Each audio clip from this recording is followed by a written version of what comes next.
Il y a quelques semaines, je suis tombé sur cet extrait d'une interview de l'écrivain Nicolas Mathieu pour la chaîne YouTube Le Crayon. Est-ce que lire des mangas, ça vaut lire un livre? Là, je suis obligé d'avoir un discours de vieux con, et tant pis, hein. Je pense que non. Ça a une valeur éminente, que je ne nie pas. Mais le nombre le vocabulaire auquel ça donne accès, il est plus restreint, fatalement. La difficulté aussi, elle est moindre. Donc ça produit pas les mêmes effets. Ça ne sollicite pas votre esprit de la même manière. Et je le vois, mon fils consomme beaucoup de mangas. C'est quand même beaucoup plus facile que de lire un roman. Et il va à la facilité systématiquement. Après, c'est une culture qui a une valeur éminente, encore une fois. Je suis pas en train de dire que ça vaut rien, mais ça produit pas les mêmes effets. Tous les objets culturels ne se valent pas, en l'occurrence, de ce point de vue. Et à vrai dire, j'avais très envie de réagir à cet extrait parce que, d'un côté, face à cette question, est-ce que lire des mangas, ça vaut lire un livre? Dans le fond, j'ai envie moi aussi de répondre non, mais à une différence près. C'est que les raisons qui me poussent à répondre non sont totalement différentes de celles de Nicolas Mathieu, et d'ailleurs, je suis même en désaccord avec la plupart des idées qu'il avance. Donc on va parler de tout ça dans cette vidéo, mais avant d'entrer dans le vif du sujet, petite information et petite innovation que je vous partage sur cette chaîne. Je sais pas si je suis le seul auquel ça fait ça, mais quand je lis un auteur étranger traduit en français et dont les mots me touchent particulièrement, j'ai parfois la curiosité d'aller le lire dans sa langue originale. Par exemple, j'ai adoré Gatsby le Magnifique et je prends toujours un certain plaisir à lire et relire certains passages tels que les a écrits Fitzgerald, parce que je les trouve juste beaux. Whenever you feel like criticizing anyone, he told me, just remember that all the people in this world haven't had the advantages that you've had. Bon, vous m'excuserez si mon accent est pas fou, ça a toujours été mon point faible, mais bref, là où je veux en venir, c'est que quand vous maîtrisez une langue étrangère, vous accédez à encore plus de contenu littéraire. Vous pouvez lire des livres dans leur version originale, vous pouvez accéder à des œuvres qui n'ont pas été traduites, bref, vous gagnez considérablement en autonomie d'un point de vue culturel. Et c'est là qu'une appli comme Rosetta Stone peut vous être très utile, c'est d'ailleurs le partenaire de cette vidéo. Il propose une méthode d'apprentissage avec un aspect très immersif dans la mesure où, au lieu d'apprendre simplement des listes de vocabulaire, l'appli vous aide à mémoriser des mots, des constructions de phrases, etc. avec un système d'association entre des sons et des images. L'appli vous entraîne aussi à la prononciation, elle compare en fait votre prononciation à celle de locuteurs natifs pour vous dire en temps réel si vous parlez correctement ou pas, ce que je trouve personnellement très utile car c'est souvent ce qui me fait défaut quand je m'exprime dans une langue étrangère. At the beginning of the movie, the man and woman don't like each other. At the beginning of the movie, the man and the woman don't like each other. Pour info, vous pouvez en ce moment bénéficier de 60% de réduction sur l'abonnement à vie 25 langues de Rosetta Stone avec le lien que vous trouverez en description de cette vidéo. Encore merci à Rosetta Stone de m'accompagner et ainsi de soutenir la chaîne. Et maintenant, on en revient à notre fameux clash littérature vs manga.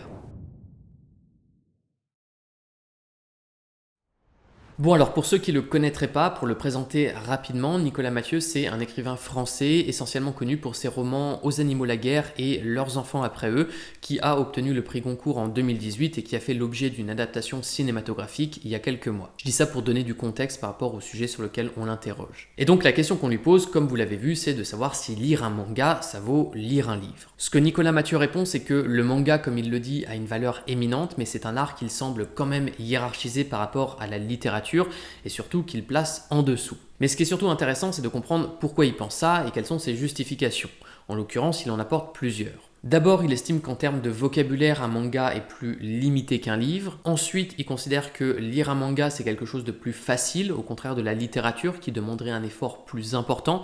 Ça ne produit pas non plus les mêmes effets selon lui. Et enfin, il explique que quand il prête attention aux lectures de son fils, qui a l'air féru de manga, il voit bien qu'il va directement à la facilité, ce qui lui sert d'exemple pour conforter son opinion. Et donc, ce que je vous propose, c'est de revenir sur ces arguments pour justement les critiquer, pas dans le sens où je vais dire du mal, mais dans le sens où je vais les confronter à une démarche critique pour en éprouver les éventuelles failles ou du moins venir les nuancer. Toutefois, avant de commencer, précisons une chose, c'est que la question qui est posée à Nicolas Mathieu a des termes assez flous. En soi, comparer un livre à un manga, je veux bien, mais il faudrait définir ce qu'est vraiment un livre et un manga. Je veux dire, Critique de la raison pure de Kant, c'est un livre, mais le comparer à un manga comme One Piece, ça a quelque chose dans le fond d'assez absurde parce que ce sont deux œuvres qui n'ont pas du tout les mêmes intentions. Donc à partir de là, on peut dire que Critique de la raison pure, c'est plus intelligent que One Piece, mais c'est absurde en soi de reprocher à One Piece de pas être au même niveau sur ce critère puisque c'est pas du tout l'intention de ce manga. De la même façon que ce serait absurde de reprocher à Critique de la raison pure de pas être aussi divertissant et prenant que One Piece,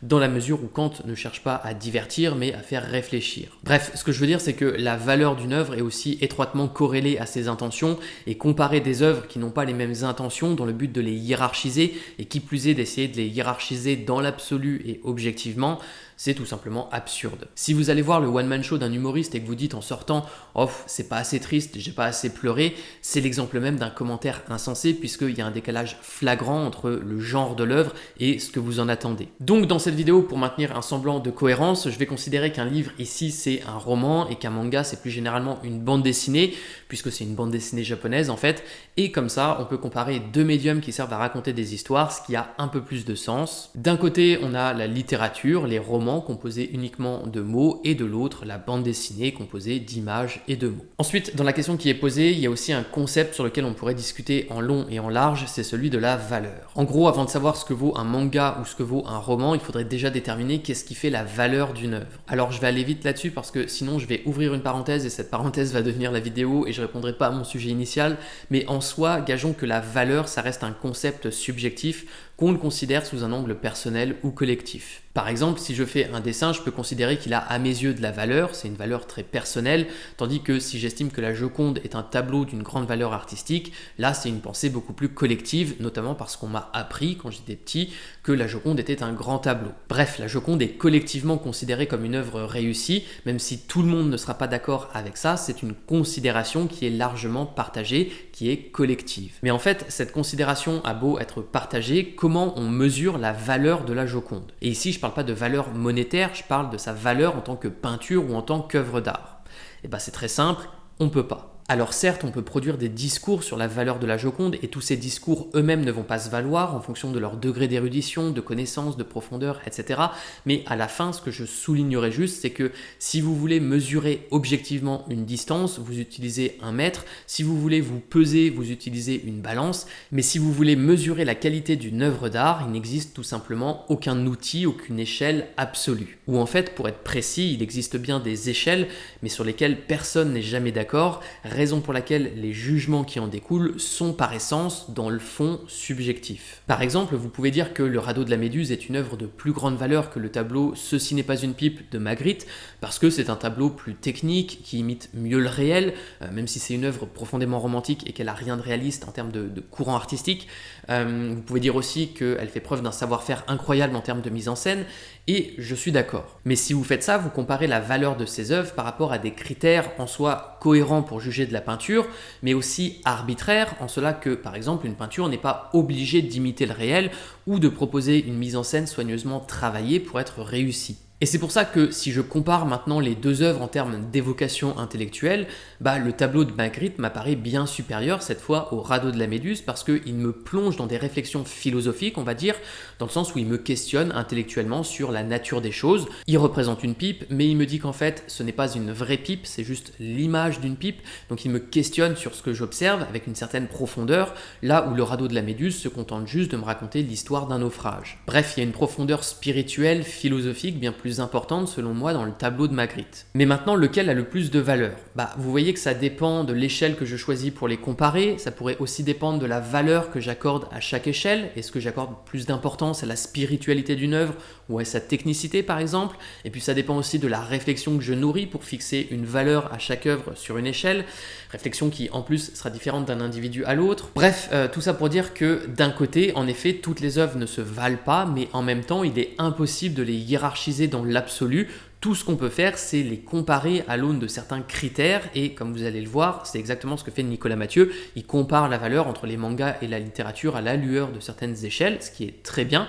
Mais si je fais toutes ces précisions, c'est bien pour souligner une chose, c'est que de toute façon, quoi qu'on dise, dans l'absolu, ça n'a aucun sens de hiérarchiser la littérature par rapport à la bande dessinée. On peut éventuellement classer des formes d'art comme Hegel l'avait fait en fonction par exemple du plus ou moins matériel, du plus ou moins expressif, etc. Mais ces comparaisons de valeurs n'ont de sens que sur l'échelle qu'on a définie et la façon dont on les fixe sur une échelle, ça reste un acte subjectif quand bien même on peut l'expliquer. Bon voilà, j'avais envie de faire ces quelques précisions pour poser les bases de la vidéo entre guillemets et du coup pour le reste de la vidéo on considérera que la valeur c'est le niveau de qualité qu'on attribue au moins un peu subjectivement à une œuvre en fonction de la place qu'on lui accorde sur là ou les échelles qu'on choisit pour en juger.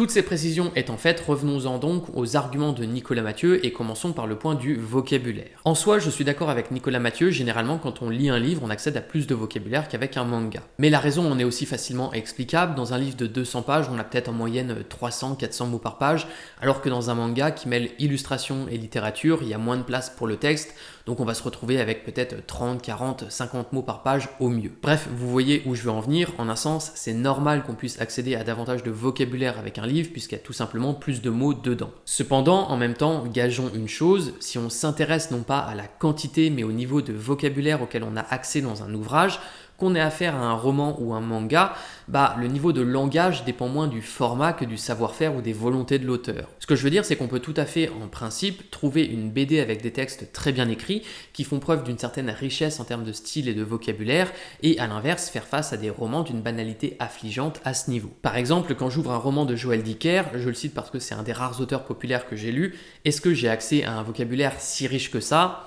C'est pas mon impression. À la limite, ça vaudrait même le coup de faire une étude et de passer le texte dans un logiciel pour analyser concrètement la richesse de son vocabulaire, mais mon sentiment a priori à l'égard de Dicker, comme énormément d'auteurs populaires, c'est qu'il utilise un vocabulaire très courant et au-delà du vocabulaire, ses phrases sont construites d'une façon très banale et j'ai envie de dire que d'un point de vue stylistique, à mon sens, ces textes sont même moins travaillés, moins aboutis que ce que faisait un René Goscinny dans Astérix, qui reste quelque chose pourtant d'ultra accessible. Alors évidemment, les intentions sont totalement différentes entre leurs œuvres, mais si je m'intéresse seulement à leur style littéraire, je trouve que René Goscinny propose quelque chose de bien plus travaillé que Joël Dicker. Pour donner un autre exemple sur ce point du vocabulaire, il y a un auteur de BD qui s'appelle Stéphane Heué, qui a adapté À la recherche du temps perdu de Proust en bande dessinée. Il reprend les textes de Proust, sauf qu'il fait des coupes et il crée graphiquement une mise en scène pour les accompagner. Question, est-ce que vous pensez que le vocabulaire dans la bande dessinée de Stéphane Heué, qui reprend les textes de Proust, est plus limité que dans un roman de Joël Dicker ou de n'importe quel auteur populaire ? Personnellement, je sais même pas, mais je pose juste la question pour la réflexion qu'elle suscite. Et surtout, je prends l'exemple d'une adaptation de Proust, non pas parce qu'il s'agit d'une adaptation, mais parce que Proust fait un peu figure d'autorité dans les milieux littéraires, et je trouve ça intéressant du coup de voir, de montrer aussi que finalement on peut proposer une BD avec des textes qui pourtant ont un côté très littéraire. Alors après, on peut trouver évidemment à Joël Dicker d'autres qualités. Son point fort, notamment par rapport à Proust, ça va être de construire généralement des intrigues qui donnent envie de savoir la suite, donc d'écrire des page-turners, mais quoi qu'il en soit, en termes de richesse de langue, puisque c'est ce dont on parle ici, un roman de Joël Dicker, ça va pas chercher très loin. Et le pire, c'est que je dis ça pour souligner l'absurdité du fait que, à mon sens, c'est pas parce qu'on lit une BD qu'on a affaire à une langue moins travaillée que dans un livre, ou moins riche en termes de vocabulaire, mais en même temps, je soulignerai aussi une chose qui va dans le sens inverse. C'est pas parce qu'un livre ou une BD dispose d'un vocabulaire très riche qu'il est bien écrit, il est peut-être très ampoulé, et c'est pas non plus parce qu'il est bien écrit qu'on va considérer que l'œuvre est géniale. Parfois, je tombe sur des livres que je trouve très bien écrits, mais dont l'histoire est nulle et sans intérêt, raison pour laquelle faire du vocabulaire un argument de supériorité de la littérature sur le manga, je trouve ça un peu absurde. Ou alors disons que ça n'a de sens que par rapport à l'échelle du vocabulaire elle-même. En gros, si vous recherchez des livres avec beaucoup de vocabulaire parce que vous faites de ce critère une fin en soi, alors d'accord, vous pouvez considérer que les livres avec beaucoup de vocabulaire sont mieux que ceux qui en ont moins. Mais si je change d'échelle, de critère de mesure et que je lis pour me divertir ou pour apprendre des choses ou pour vivre une expérience émotionnelle ou toute autre raison, le critère du vocabulaire, je m'en moque un peu. Néanmoins, pour en revenir à l'opposition littérature-manga sur ce critère, rien n'empêche un mangaka de mettre beaucoup de vocabulaire dans ses textes ou, démarche un peu plus intéressante selon moi, de travailler le style de sa littérature pour proposer des dialogues très bien écrits. On pourrait même imaginer qu'un mangaka écrit tous les textes de son manga en alexandrin avec des rimes. Je doute pas que dans le monde de la BD, il y en a qui ont déjà fait ça. Alors ça veut pas dire que le résultat final sera bon, puisque ça peut être très mal fait, mais tout ça pour dire que dans le fond, le manga ne limite en rien du tout le talent littéraire d'un auteur. Ensuite, le deuxième point qu'aborde Nicolas Mathieu pour justifier de la supériorité d'un livre sur un manga, c'est celui du niveau de difficulté, et il parle aussi des effets que ça provoque, qui ne sont pas les mêmes selon lui avec un livre et un manga. Alors sur le fait qu'un livre et un manga ne provoquent pas les mêmes effets, là je suis d'accord, j'aurais rien à dire, ce sont deux œuvres différentes, j'ai même envie de dire que deux livres eux-mêmes ne provoquent pas forcément les mêmes effets, toutes les œuvres ne se valent pas, je suis d'accord avec ça, donc là j'ai rien à dire. Par contre, je vois pas en quoi la difficulté d'accès à une œuvre la rend supérieure ou inférieure à une autre. Parfois oui, il y a des œuvres qui sont difficiles d'accès parce qu'elles sont plus complexes, qu'elles nécessitent de maîtriser des concepts, des codes, d'avoir déjà certaines connaissances pour les lire et les comprendre, mais leur niveau de complexité ne garantit pas qu'elles soient intelligentes ou bonnes. Comme disait Nietzsche, qui se sait profond tend vers la clarté, qui veut le paraître vers l'obscurité, car la foule tient pour profond ce dont elle ne peut voir le fond. Bref, on peut être simple et profond comme on peut être complexe et superficiel, raison pour laquelle, dans l'absolu,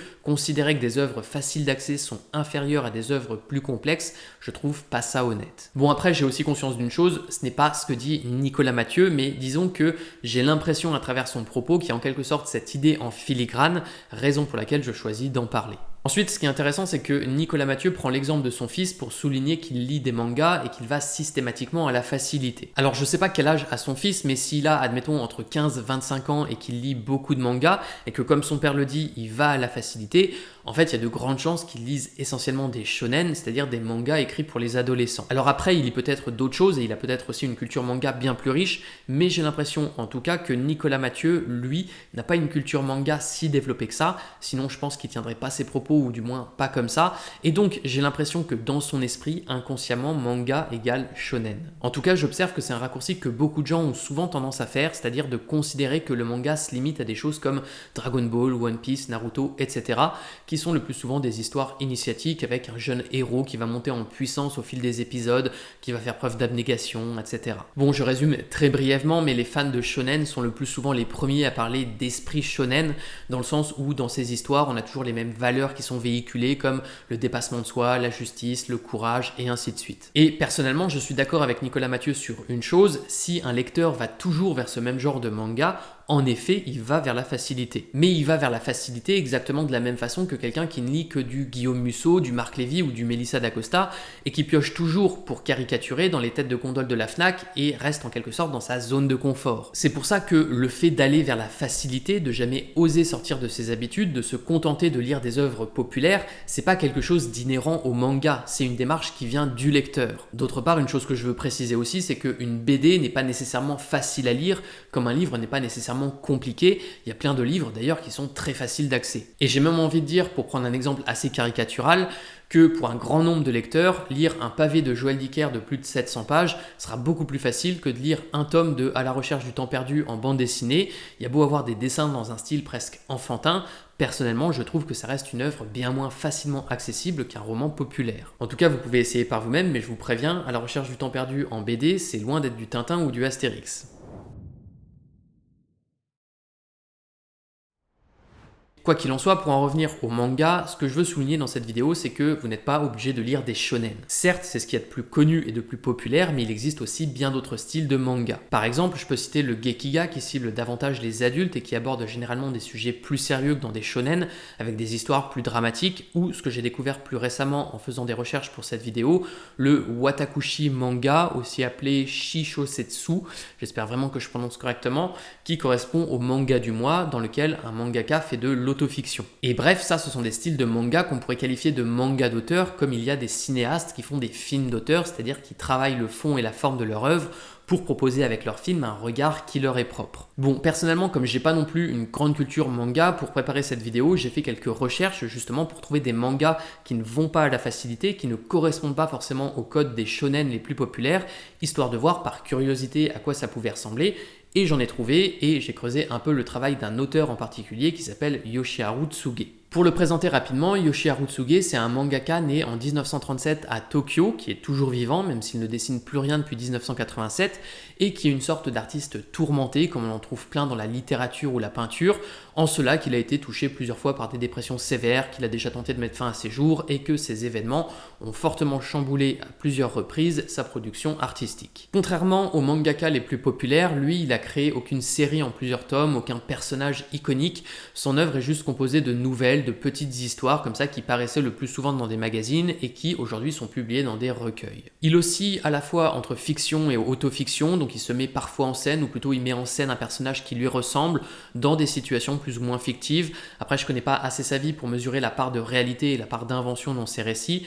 Quoi qu'il en soit, je dois reconnaître une chose, c'est un auteur qui ne va pas directement à la facilité, qui ne donne pas forcément au lecteur ce qu'il attend et qui livre bien un regard du monde qui lui est propre. J'ai lu 2 de ses recueils, Le Marais, composé de plusieurs histoires publiées entre 1965 et 1966, et L'Homme sans talent. Alors j'ai une nette préférence pour Le Marais, où on va trouver plein d'histoires assez diversifiées, sans lien les unes avec les autres, et avec une chute souvent soit touchante, soit on va dire bien amenée, dans le sens fine, intelligente ou poétique. Et d'ailleurs, je vais vous en raconter une pour vous donner un aperçu de son travail. Dans Chico, un homme qui apparaît comme une sorte de double de Yoshiharu Tsuge a une conversation avec sa femme parce qu'elle veut acheter un oiseau qui apparemment a la particularité de pouvoir vivre dans une maison sans chercher à s'échapper. Il s'agit d'un moineau de Java. Alors l'oiseau coûte un peu cher, mais ils acceptent de payer le prix et ils accueillent du coup chez eux le moineau avec lequel ils commencent à nouer une relation de complicité. Et puis comme le personnage principal est un dessinateur, il se dit qu'il devrait faire un dessin de l'oiseau, donc il se lance dans ce projet,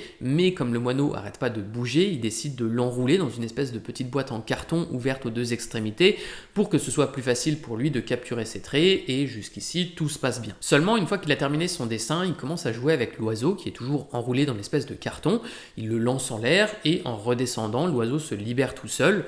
L'homme trouve ça amusant, donc il recommence, mais là, un accident se produit, il n'arrive pas à le rattraper, l'oiseau ne se libère pas, il tombe par terre et il meurt. Alors l'homme n'ose pas dire à sa femme que leur moineau est mort, donc il invente un mensonge en prétendant qu'il s'est échappé. Sa femme a un peu du mal à le croire, elle le cherche d'ailleurs pendant un moment, mais sans succès, si bien qu'elle se fait tout doucement à l'idée de sa disparition. Et puis un peu plus tard, elle a l'idée comme ça de mettre le dessin de l'oiseau réalisé par son mari dans un buisson de leur jardin, ce qui donne l'illusion que l'oiseau est là dans le buisson, toujours vivant. Sauf que soudain, il y a un coup de vent et la feuille s'envole et l'image de l'oiseau avec, et ça se termine de la sorte. Évidemment, il y a un côté horrible dans l'histoire puisque l'homme tue un oiseau très bêtement, qu'en plus il ment et il assume pas son erreur, mais malgré tout ça, il y a une chute à la fois amère et poétique qui vient conclure le récit de façon cohérente, qui produit un effet assez troublant d'ailleurs chez le lecteur, pour reprendre la formule de Poe dont je parlais dans ma dernière vidéo, et tout ça mis ensemble fait que je suis vraiment touché par ce récit. Et donc tout ça pour dire, surtout comme vous pouvez le voir, qu'on est très loin dans ce cas précis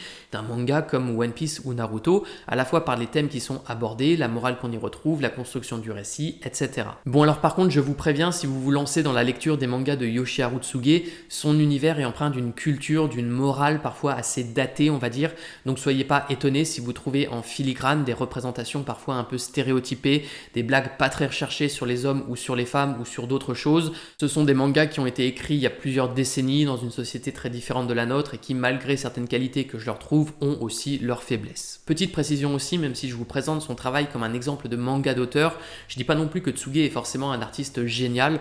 Personnellement, je dirais plutôt qu'il fait du bon travail. J'aime beaucoup Le Marais, mais si je le cite, c'est surtout parce que pour faire cette vidéo, il fallait que je commande 1 ou 2 mangas d'auteur pour me rendre compte de ce que c'était, et c'est tombé sur lui. Mais si de votre côté vous connaissez d'autres mangaka qui ont vraiment une approche d'auteur, n'hésitez pas à me mettre leur nom en commentaire, à la fois pour moi et les spectateurs de cette vidéo, auxquels vous pourrez donner comme ça des inspirations en termes de lecture. Quoi qu'il en soit, comme je l'ai dit, si j'ai pris ici l'exemple de Tsuge, c'est juste pour souligner qu'un manga, c'est pas juste un shonen qui parle de ninja, c'est pas forcément une œuvre superficielle ou facile, même si les nouvelles de Tsuge n'ont rien de complexe en soi, et il est tout à fait possible pour un mangaka de développer une approche d'auteur, et donc de mettre de la profondeur, de la réflexion, de la poésie dans son travail. Par contre, le problème aussi, c'est qu'en tant que francophone, bien souvent, on n'a pas accès à ces mangas d'auteurs parce qu'ils ne sont tout simplement pas traduits. Comme ce sont des œuvres qui ne visent pas à être populaires, elles ont souvent un petit lectorat. Et si je reprends encore l'exemple de Tsuge, ces œuvres n'ont fait l'objet d'une traduction en français que très récemment. Donc bref, tout ça pour dire que le manga, c'est beaucoup plus vaste que ce qu'on peut trouver dans un rayon culturel chez Leclerc, et il faudrait pas s'en faire une fausse idée, juste parce qu'on base notre opinion du manga sur seulement quelques œuvres très connues. Ce que je veux dire, c'est que ce serait comme considérer que le cinéma français se limite à Bienvenue chez les Ch'tis ou Qu'est-ce qu'on a fait au bon Dieu, alors qu'en vérité, c'est aussi plein d'autres choses, exactement comme le manga est un art très diversifié.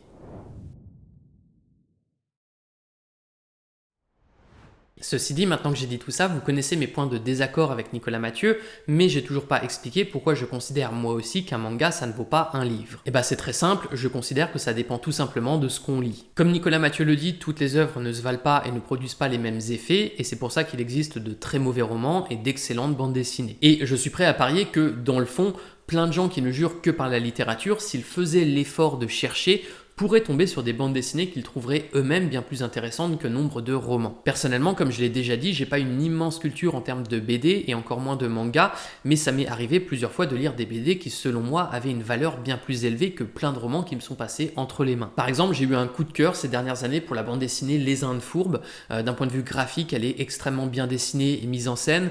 Juanjo Guarnido, le dessinateur, fait un travail absolument remarquable à ce niveau. Il y a des dessins qui ont un côté quasiment cinématographique et le scénario, l'écriture sont totalement maîtrisés par le scénariste Alain Hérol, ce qui fait qu'il propose une histoire d'aventure très efficace parce que très bien écrite, très bien racontée, avec un personnage principal qui a de la profondeur et qui se questionne d'ailleurs tout le long sur sa moralité. Bref, je ne vais pas me lancer dans une critique de cette bande dessinée ici, mais pour moi cette BD c'est une pépite, c'est une œuvre de très bon goût. Malheureusement, je pense que si plein de gens ont tendance à hiérarchiser la littérature comme un art souvent supérieur à la BD, c'est aussi pour une question absurde de réputation et de méconnaissance. D'un côté, la littérature, ça fait haut de gamme et surtout avoir une culture littéraire, avoir lu des grands classiques du roman, ça fait super bien. En gros, c'est bien mieux de dire qu'on a lu un Balzac qu'une BD comme Les Indes Fourbes, ça fait beaucoup plus respectable, ça fait beaucoup plus érudit, etc.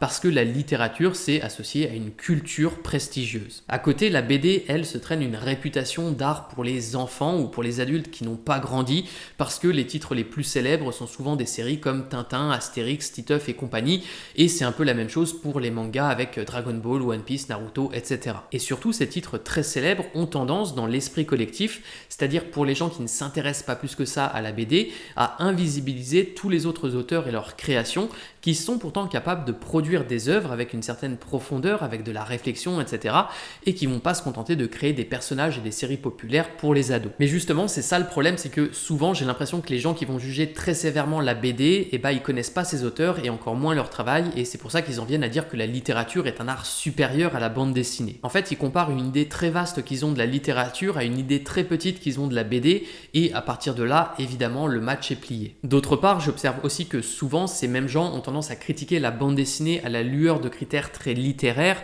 ce que je trouve aussi absurde dans la mesure où la littérature et la bande dessinée sont surtout des médiums différents pour raconter des histoires et que juger la valeur d'une BD d'après des critères qui sont faits pour critiquer un roman, c'est insensé parce que c'est oublier qu'un roman et une BD n'obéissent pas au même format et donc ne suivent pas les mêmes codes, de la même façon qu'il serait absurde de juger un film en fonction de critères purement littéraires. Bref, je dis ça parce que pour moi, la littérature et la BD sont juste deux formes d'art différentes, mais je hiérarchise pas l'une par rapport à l'autre, ce sont juste deux moyens de raconter des histoires qui peuvent chacun être bien ou mal utilisés. Bon, après vous me direz peut-être, oui mais moi j'ai lu des BD, j'ai lu des livres et les œuvres qui m'ont le plus touché c'était toujours des livres. Et en soi, c'est quelque chose que je comprends parce que c'est aussi mon cas. Seulement, je dois aussi avouer une chose, mon expérience est biaisée parce que j'ai lu finalement plus de romans que de bandes dessinées. Donc c'est pas parce que peu de BD m'ont énormément touché que la BD est un art nécessairement inférieur à la littérature. Il se peut aussi que mon expérience soit biaisée par mes propres choix de lecture. Et puis surtout, vous pouvez être plus sensible à la littérature, peut-être parce que c'est un art qui vous parle plus ou dans lequel vous trouvez des choses que vous ne trouvez pas dans la bande dessinée. C'est tout à fait possible, mais ça ne veut pas dire que dans l'absolu, la littérature est un art en soi supérieur à la bande dessinée. Ça veut juste dire que vous préférez lire un livre que lire une bande dessinée. Et ça, je le comprends, c'est juste une question de goût en fait. Du coup, pour en revenir à la question qu'on posait en début de vidéo, est-ce que lire un manga ça vaut lire un livre ? C'est pas parce que vos œuvres préférées sont des romans qu'un bon manga ne peut pas faire mieux qu'un très mauvais livre, parce que, vous me l'accorderez, il existe de très mauvais livres. Donc c'est pour ça que pour répondre à la question, je dirais simplement non, lire un manga ne vaut pas lire un livre parce que la valeur d'un livre et la valeur d'un manga dépendent du livre et du manga que vous choisissez de lire. Et c'est pas parce qu'une œuvre adopte la forme du manga qu'elle va forcément produire des effets plus superficiels qu'un roman. Ce qui a vraiment de l'importance, ce n'est pas le format qui est choisi, mais la façon dont un auteur s'en empare. Voilà, sur ce, j'ai fait le tour des principaux raisonnements que j'avais à vous partager sur le sujet. Encore une fois, j'ai pas une grande culture manga, mais si vous avez des chefs-d'œuvre à nous recommander, je vous laisse les partager en commentaire. Encore merci à Rosetta Stone de m'avoir sponsorisé et ainsi de soutenir la chaîne. Et si la vidéo vous a plu, comme d'habitude, likez-la, abonnez-vous, activez la cloche pour être averti de la sortie de mes prochaines publications. Et moi je vous dis à bientôt.